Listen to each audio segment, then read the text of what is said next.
Students, अब हम बात करते हैं नए टॉपिक की। और हमारे पास जो आज का टॉपिक है वो है दो से अधिक आवेशों या एन आवेशों की निकाय के लिए विद्युत स्थितिज ऊर्जा। पिछले वीडियो लेक्चर में हमने विद्युत स्थितिज ऊर्जा की परिभाषा पढ़ी। मैं रिपीट कर देता हूं। विद्युत स्थितिज ऊर्जा क्या होती है कि परीक्षण आवेश को अनंत से किसी बिंदु तक लाने में जो कार्य किया जाता है उसे विद्युत स्थितिज ऊर्जा कहते हैं। वहां पर एक शर्त थी कि उसकी जो गतिज ऊर्जा है वो नियत होनी चाहिए। दूसरी डेफिनेशन हमने ये भी पढ़ी थी कि दो आवेशों को उनकी वर्तमान स्थिति में व्यवस्थित करने के लिए जो कार्य किया जाता है उसे विद्युत स्थितिज ऊर्जा कहते हैं। ये एक अदिश राशि थी, इसका मात्रक जूल या इलेक्ट्रॉन वोल्ट था। एक जूल इक्वल, हमने ये भी पढ़ा कि एक इलेक्ट्रॉन वोल्ट इक्वल होता है 1.6 × 10⁻⁻⁻⁰ जूल। ठीक है बेटा, तो अब बात करते हैं नए टॉपिक की। जो टॉपिक है, और हमने कल दो आवेशों की निकाय के लिए विद्युत स्थितिज ऊर्जा का प्रयोग किया था। तो दो आवेशों की निकाय के लिए जब आवेश दो थे हमारे पास, तो उसकी जो विद्युत स्थितिज ऊर्जा थी, जैसे रिपीट कर रहा हूं थोड़ा सा बेसिक, हमारे पास ए और बी दो बिंदु थे। यहाँ पर हमें Q1 आवेश को लेके आना था और यहाँ पर Q2 आवेश को लेके आना था। कहां से लेके आना था? अनंत से। जब हम Q1 आवेश को बिंदु ए पर लेके आते हैं तो हमारे द्वारा जो कार्य किया जाता है वो जीरो होता है। जीरो क्यों होता है? क्योंकि यहाँ पहले से कोई आवेश नहीं है। यहाँ पहले से कोई आवेश नहीं है। आवेश नहीं है तो विद्युत क्षेत्र नहीं है, और विद्युत क्षेत्र नहीं है तो विभव भी नहीं है। ठीक है बेटा, तो जब Q1 आवेश को बिंदु ए पर लाया जाता है तो हमारे द्वारा जो कार्य किया जाता है W1 वो जीरो होता है। लेकिन जब Q2 आवेश को बिंदु बी पर लाया जाता है तो हमारे द्वारा कुछ कार्य किया जाता है। वो बेटा कार्य जो होता है वो विभव के द्वारा होता है। किसके विभव के द्वारा? Q1 की विभव के द्वारा। ठीक है ना, क्योंकि यहाँ ऑलरेडी जब बी पर लेके आएंगे तो Q1 आवेश पहले से मौजूद है, और Q1 आवेश मौजूद है तो उससे क्या नहीं उत्पन्न हो रहा है? विद्युत क्षेत्र। और विद्युत क्षेत्र उत्पन्न हो रहा है तो क्या उत्पन्न हो रहा है? विभव भी उत्पन्न हो रहा है। तो यहाँ हमारे द्वारा कुछ कार्य किया गया था, तो यहाँ पर जो वैल्यू निकल के आई थी वो निकल के आई। Q1 विभव होता है बिंदु बी पर के Q1/R और Q2 है ये। तो टोटल जो हमारे पास वर्क निकल के आया W1 प्लस W2। तो बेटा W1 की जो वैल्यू है वो कितनी है? 0 है, और इसकी वैल्यू है के Q1 Q2/R। तो ये कार्य किसमें कन्वर्ट हो जाएगा? ऊर्जा में। तो U इक्वल टू निकल के आया था कल Q1 Q2/R। तो ये जो वैल्यू निकल के आई ये तो है अपने पास दो आवेशों की निकाय के लिए। अब बात करते हैं दो से अधिक आवेशों, जैसे तीन आवेशों, तो उनके लिए हम लोग कैसे फॉर्मूला निकालेंगे? यही तरीका होगा सेम। देखिए,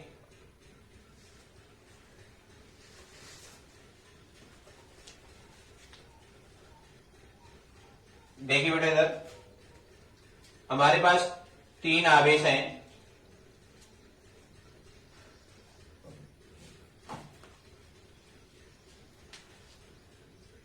यहां पर है Q1 आवेश,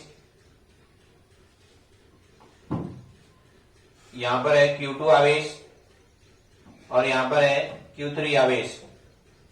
ये बिंदु A, B और C, इसकी जो वैल्यू बनेगी वो बनेगी R12 वेक्टर, इसकी बनेगी R23 वेक्टर, और इसकी जो वैल्यू बनेगी वो R13 या 31 वेक्टर।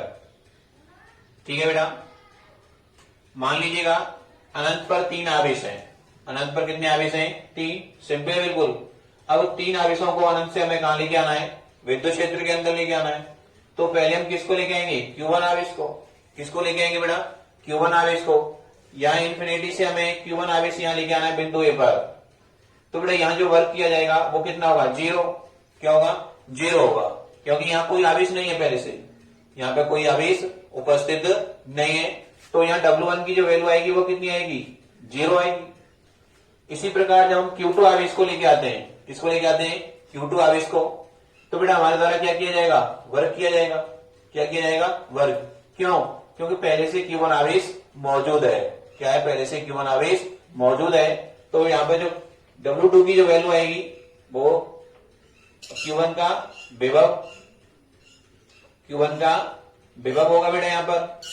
ठीक है ना, और इसी प्रकार जब हम Q3 आवेश को लेके आएंगे तो हमारे द्वारा कार्य किया जाएगा। वहां क्या है? दोनों के द्वारा उत्पन्न विभव Q1 के कारण विभव और Q2 के कारण विभव। तो टोटल क्या कर देंगे, जोड़ देंगे, तो n आवेशों की निकाय के लिए जो विद्युत स्थिति ऊर्जा है वो उत्पन्न हो जाएगी, उसका फॉर्मूला निकल करके आ जाएगा। देखिए बेटा सर, लिखेंगे माना अनंत पर उपस्थित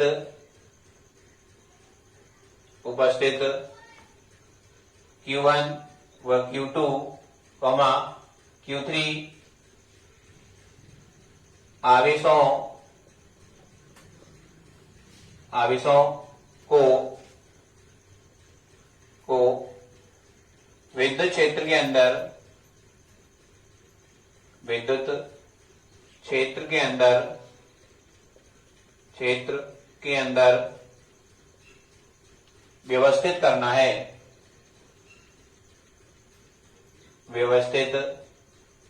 करना है।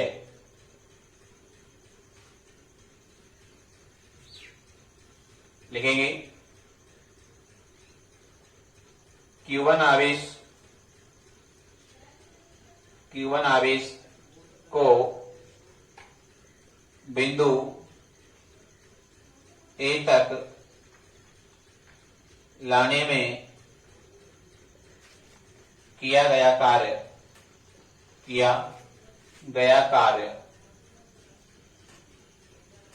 देखिए बेटा, Q1 आवेश को जब अनंत से विद्युत क्षेत्र के अंदर लेके आएंगे तो किया गया कार्य कितना होगा, 0 होगा, क्योंकि वहां पर कोई आवेश उत्पन्न नहीं है या कोई आवेश उपस्थित नहीं है। तो देखिए W1 इक्वल टू 0 लिखेंगे, क्योंकि यहां विद्युत क्षेत्र अनुपस्थित है।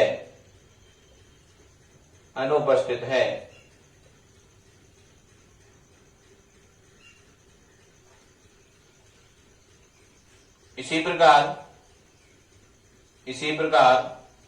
अब किसको लेके आना है बेटा, Q2 आवेश को लेके आना है। किसको लेके आना है, Q2 आवेश को। और Q2 आवेश को लेके आएंगे तो आपको क्या करना पड़ेगा, कार्य करना पड़ेगा। ठीक है ना, क्यों, क्योंकि बिंदु ए पर पहले से ही क्या उपस्थित है, Q1 आवेश उपस्थित है, तो उसके विभव के विरुद्ध आपको क्या करना पड़ेगा, कार्य करना पड़ेगा। इस प्रकार Q2 आवेश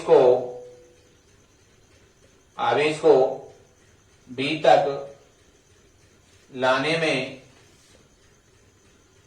में किया गया कार्य।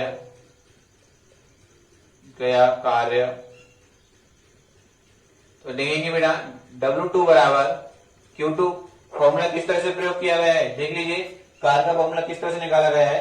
क्योंकि आप जानते हैं B बराबर क्या होता है, W अपॉन Q होता नहीं होता बेटा। तो W बराबर कितना आ गया, BQ आ गया। तो Q2 आ गया अपने पास यहाँ पर, Q2 इंटू Q1 आवेश के कारण उत्पन्न विभव। Q1 आवेश के कारण विभव। ठीक है बेटा, क्लियर है सभी का। देखिए इधर W2 इक्वल टू हो जाएगा Q2 और Q1 आवेश के कारण जो विभव उत्पन्न होगा वो KQ1 अपॉन R12 हो जाएगा। तो वैल्यू बनेगी बेटा अपने पास W2 equal to KQ1 Q2 upon R12। इसे ये इक्वेशन फर्स्ट हो गया और ये इक्वेशन सेकंड हो गई। ठीक है बेटा, अब इसी प्रकार आपको क्या करना है, अगेन करेंगे। Q3 आवेश को कहां लेके आएंगे, अनंत से B तक सीधा लेके आएंगे। देखिए इधर लिखेंगे Q3 आवेश को C तक लाने में किया गया कार्य। तो देखिए बेटा C तक लेके आएंगे, W3 हो जाएगा और Q3 अब यहां नहीं किया, बंद के कारण उत्पन्न विभव और 2 के कारण उत्पन्न विभव लिखेंगे। Q1 का विभव प्लस किसका विभव बेटा, Q2 का विभव। देखिए WT इक्वल टू हो जाएगा, सॉरी W3 है बेटा यहां पर, W3 Q3 Q1 का विभव किसका है बेटा। देखिए 3 के लिए बात करेंगे कि Q1 अपॉन 3 के लिए बात कर रहे हैं, देखो R13 plus K Q2 R23, ठीक है बेटा। तो देखिए दोबारा रिपीट कर देता हूं, ध्यान दीजिएगा बेटा। हमें 2 से अधिक आवेशों के लिए विद्युत स्थितिज ऊर्जा का मान ज्ञात करना है। तो पिछले में मैंने आपको बताया था वीडियो लेक्चर में, हमने वहां पर 2 आवेशों के लिए विद्युत स्थिति का फॉर्मूला निकाला। तो विद्युत स्थिति जो ऊर्जा है उसका जो फॉर्मूला निकल के आया वो निकल के आया था U बराबर K Q1 Q2 upon R, ठीक है बेटा। तो देखिए यहाँ पर कितने 3 आवेश हमारे पास, क्या है 3 आवेश हैं, और इन तीनों आवेशों को हमें अनंत से विद्युत क्षेत्र के अंदर लेकर के आना है। तो देखिए अनंत से जब Q1 आवेश को लेके आएंगे तो आप जब विद्युत क्षेत्र के अंदर लेके आएंगे तो वहां पर कोई अन्य आवेश उपस्थित नहीं है, वहां पर कोई आवेश उपस्थित नहीं है। तो आपके द्वारा जो कार्य किया जाएगा वो कितना होगा, 0 होगा। तो ये चीज हमने यहाँ पर की है, Q1 आवेश को बिंदु A तक लाने में किया गया कार्य कितना है, 0 है, क्योंकि विद्युत क्षेत्र कैसा है, अनुपस्थित है। कैसा है, अनुपस्थित है। इसी प्रकार Q2 आवेश को B तक लाने में किया गया कार्य W2 बराबर Q2 कोष्टक में Q1 आवेश के कारण विभव, क्योंकि पहले कौन आ चुका है, Q1 आ चुका है, और बाद में किसको लेके आए, 2 को। तो Q1 अपना प्रभाव दिखाएगा, Q1 क्या करेगा, अपना प्रभाव दिखाएगा। जैसे मान लो कि रेलवे का जनरल डिब्बा है और ऑलरेडी फुल है वो, और उसको दोबारा घुसाया, किसी और व्यक्तियों को घुसाया जाए, तो पहले जो उपस्थित होते हैं वो क्या करते हैं, उसका विरोध करते हैं कि भैया इसमें जगह नहीं है, ठीक है। तो ये स्थिति यहां बन रही है, हम Q2 आवेश को लेके आ रहे हैं, ठीक है। तो पहले से कौन मौजूद है वहां पर, Q1 आवेश मौजूद है, तो वहां पर क्या करना पड़ेगा, हमें ज्यादा कार्य करना पड़ेगा। यही स्थिति उसमें होती है, रेलवे के डिब्बे में होती नहीं होती है, बस में जब आपको चढ़ना होता है तो बहुत ज्यादा कार्य करना पड़ता है, उतना होता है तो कुछ मत करो, खड़े हो जाओ, पीछे वाले अपने आप ही निकाल देते हैं, ठीक है ना। यही स्थिति यहां पर है। तो Q1 आवेश के कारण ये बनेगा अपने पास। 1 2 के लिए दूरी किस तरह से, 2 1 1 2 आ गया, ठीक है। तो ये आ गया। अब Q3 आवेश को लेके आ रहे हैं, तो 3 को लेके आएंगे बेटा, तो पहले से कितने आवेश मौजूद हैं, 2, तो 2 आ जाएगा। और 4 को लेके आएंगे तो पहले से कितने आवेश मौजूद हैं, 3। 5 को लेके आएंगे तो 4, ठीक है। ऐसे आवेश बढ़ते हैं, कितनी भी आवेश ले सकते हो आप, ठीक है ना। आवेशों की निकाय है, बहुत ज्यादा आवेश है उसमें, क्लियर है। तो देखिए Q1 का विभव और Q2 का विभव। Q1 का विभव K Q1 किसके अकॉर्डिंग बेटा, 3 के अकॉर्डिंग, तो R13 हो गया। और 2 का विभव किसके अकॉर्डिंग, 3 के अकॉर्डिंग, ठीक है। तो इसी प्रकार कुल निकाय की स्थितिज ऊर्जा लिखेंगे। देखिए बेटा आगे इसका स्क्रीनशॉट ले लीजिए, आप लोग देख लीजिए। आगे बात करते हैं बेटा, देखो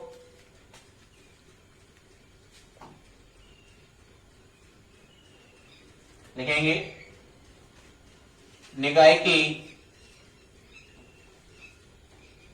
की कुल स्थितिज ऊर्जा, कुल स्थितिज ऊर्जा, स्थितिज ऊर्जा। तो देखिए ये जो कार्य किया है वो किसमें कन्वर्ट हो जाएगा बेटा, स्थितिज ऊर्जा में कन्वर्ट हो जाएगा। तो W इक्वल टू कितना आ जाएगा, W1 W2 प्लस W3। तो U इक्वल टू W1 की वैल्यू कितनी है, 0, 2 की वैल्यू कितनी है बेटा, K Q1 Q2 upon R1 plus K Q2 Q3 upon R23 plus K Q1 Q3 upon R13। तो ये इस तरह से चलता जाएगा, जितने भी आवेश होंगे आप इसको इसी तरह से जोड़ते हुए चले जाएंगे, डॉट डॉट ऐसे ही चलता जाएगा बेटा। n आवेश होंगे तो K Q1 Q2 Q3 चलता जाएगा ना, ठीक है ना। तो Q1 के अकॉर्डिंग होगा सब में 1 आएगा, 2 आएगा, 3 आएगा, तो इस तरह से चलता हुआ चला जाएगा। बस यहीं पे छोड़ दीजिए इसको। यहां देखिए u बराबर तो k q1 q2 r12 plus k q2 q3 r23 plus k q1 q3 और r13। ठीक है, तो इसको आप ऐसे भी लिख सकते हैं, क्या कॉमन आ रहा है बेटा इसमें से, k कॉमन आ रहा है। k की वैल्यू कितनी होती है, 1/4πε0। ठीक है, k 12 r12 plus q2 q3 r23 plus q1 q3 r13। ठीक है ना बेटा, तो ये क्या निकल के आ गया हमारे पास, n आवेशों की निकाय के लिए विद्युत स्थितिज ऊर्जा जब इसमें 3 आवेश हो। क्या हो, 3 आवेश। ठीक है बेटा, क्लियर है सभी का, किसी को कोई प्रॉब्लम? देख लीजिए, बिल्कुल बेसिक तरीके से मैंने आपको समझाया है, और भी कोई प्रॉब्लम होती है तो आप हमें कमेंट बॉक्स में कमेंट करके पूछ सकते हैं। Thank you for watching video.